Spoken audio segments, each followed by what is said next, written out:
الحمد لله علي الذات عظيم الصفات سمي السمات كبير الشان جليل القدر رفيع الذكر مطاع الأمر جلي البرهان فخيم الاسم غزير العلم وسيع الحلم كثير الغفران جميل الثناء جزيل العطاء مجيب الدعاء عميم الإحسان سريع الحساب شديد العقاب أليم العذاب عزيز السلطان ونشهد أن لا إله إلا الله وحده لا شريك له ونشهد أن سيدنا ومولانا محمدا عبده ورسوله المبعوث إلى الأسود والأحمر المنعوت بشرح الصدر ورفع الذكر وصلى الله عليه وعلى آله وأصحابه الذين هم خلاصة العرب العرباء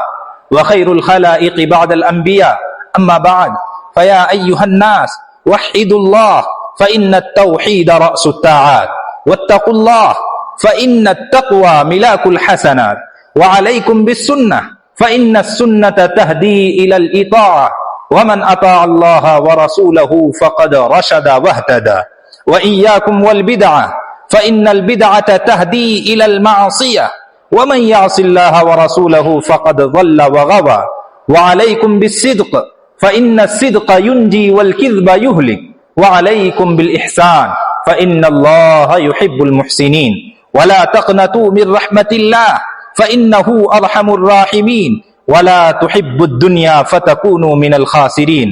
ألا وإن نفسا لن تموت حتى تستكمل رزقها فاتقوا وأجملوا في الطلب وتوكلوا عليه فإن الله يحب المتوكلين وادعوه فإن ربكم مجيب الداعين واستغفروه يمددكم بأموال وبنين أعوذ بالله من الشيطان الرجيم وقال ربكم ادعوني أستجب لكم إن الذين يستكبرون عن عبادتي سيدخلون جهنم داخرين بارك الله لنا ولكم في القرآن العظيم ونفعنا وإياكم بالآيات والذكر الحكيم إنه تعالى جواد كريم ملك بر رؤوف رحيم